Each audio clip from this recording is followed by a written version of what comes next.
So, ladies and gentlemen, remember how last time I told you that we are going to talk about how Genghis Khan's real internal confidence let him conquer the world. And there's really no better example than one of the biggest persuasive speakers ever, Mr. Donald J.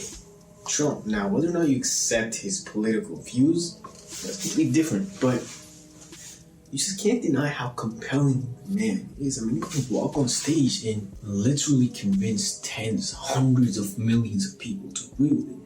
And it's really because of his real internal, visceral confidence, which we often don't have. It's about time we change this, and I'm going to show you how we do it in a time-proven way. Start.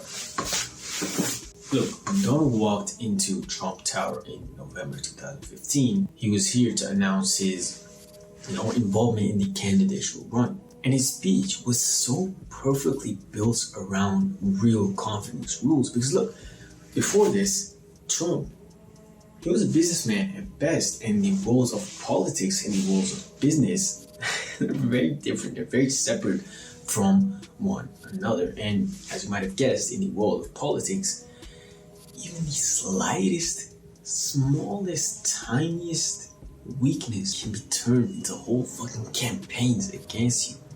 And that's what his opposition did. They used this point that Trump is a businessman. This is politics. These worlds are very different. And they were right, honestly. But Trump, he had something very clever up his sleeve. See, he knew that, I'm not a politician. I'm not even into politics. But I'm a very big and very strong businessman. I can use that as a lever.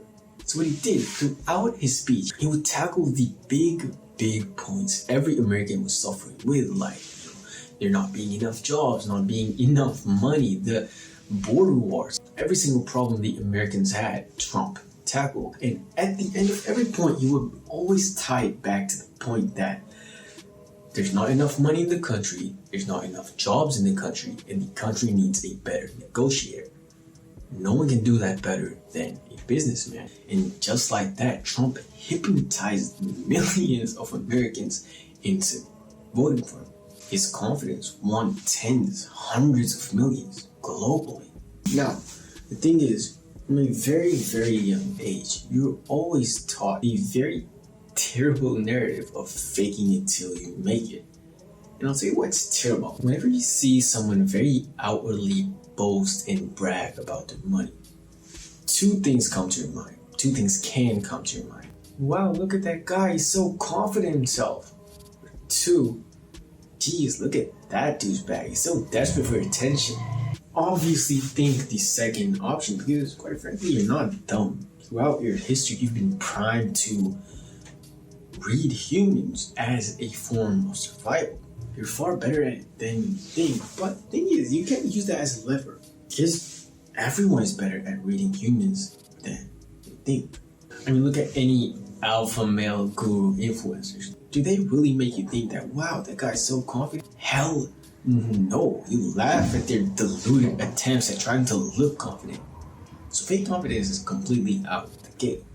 But look, let's say for any reason you still want to choose the route of fake confidence over real confidence, or you just have to. Circumstances are so precise that you have to choose fake confidence. Well, I'm going to help you with that. There's 4 main rules we follow by copying them off of real confident people.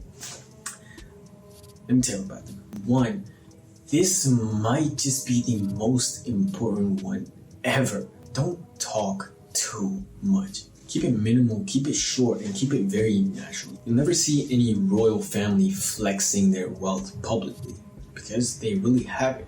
2, don't close your body. Don't tighten it up. Don't, go too loose. Just keep it natural. Don't, unnecessarily put your hands in your pockets or lean towards any specific side too much. Because look, your brain thinks how your body acts. 3, I know this sucks to hear, but look, you just have to do it. Rehearse your scripts and prepare for objections. When you're not really confident, you can't just walk in and say whatever comes to your mind. No, that's a privilege. That's only for real confident people. When you're faking it, you want it to look real, and before that, you have to practice, you have to rehearse. The fourth and final rule: keep your pace and your tone very controlled. Don't end your statements on a high pitch because, that makes the other person think that you're questioning yourself. And secondly, talk in a very confident and slow pace. See, I ended with a high note there. You were questioning yourself, weren't you? Once again, don't end your statements with high notes, keep them low. But as I was saying, secondly, keep your tone very slow and controlled, and give the other person time to think and grasp and understand what you just said. You ever notice how, wise characters in cartoons always talk so slow? That's for a reason. But enough of teaching you how to create the replica. Now, it's time to teach you the real cliche rules of building innate, true, real confidence. The confidence through which you can convince millions of people, win arguments, and quite frankly, be someone worth trusting. Look, people, the thing is, there's no new breakthrough technology or 15-minute morning drill you can use to just be more confident. You have to earn it. Either you can be on the wrong path and completely just waste your time and energy, or you can be on the right, worthy path, which I'm about to show you. Look, when Muhammad Ali used to walk into the gym, every rookie would shut up and listen. But when Angelo Dundee used to walk in the gym, even Muhammad would sit and listen. All this goes to say that confidence, real confidence, can only be built off and survive off real mastery. A person who has mastered a field doesn't need any external assistance to confidently talk about that field. But what if you want to be confident in how you speak, how you carry yourself, how you talk to others, how you carry yourself in business meetings? Well, the same applies, but you kind of twist it around. So, see, what you do is you bring topics and conversations to word realms you have mastered and understood. So let's say you're a salesman at a networking gathering. First of all, you want to try to integrate with people like you, salesmen. But let's say you accidentally walk into a different group, people who have a completely different realm of expertise. Well, what you do is you bring those topics that you're discussing towards the realm you understand. If you can't do that, there's another trick that you can use is, instead of talking about or completely relying on facts, you can bring in your personal preferences. So let's say you've been put into a conversation about the human working conditions of your country. Despite not knowing much about this, you certainly can talk about your views on human working conditions. And you can link those views back with any realm you've mastered in. Just like that, you will be talking with confidence because you know what you're talking about. But now, realistically, you need something that'll help you start making a change right now. And that's exactly why I added this last bit. Look, the thing is, there is already a lot you are a master in. And don't worry, you don't need to 100% master anything to talk confidently about it.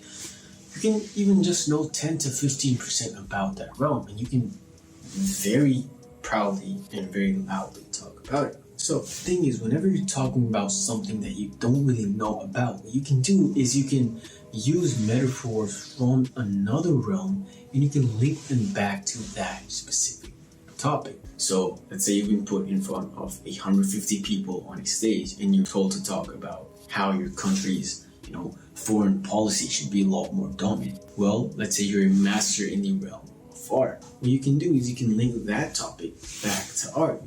You can talk about how there's just one painting that's taught you that there's more to life than just fighting each other, and it's more about peace and acceptance. And then you can just link that back to how fighting and tussling with each other just to make another dollar is ultimately just going to shed your limited blood for your unlimited wants. See, it's all in your mind. Just twist everything around to complement your very strengths. Like we always do, the notes of this video are in the description. I know all this might have been a little confusing, and there's no real framework you can use to implement all of this right now.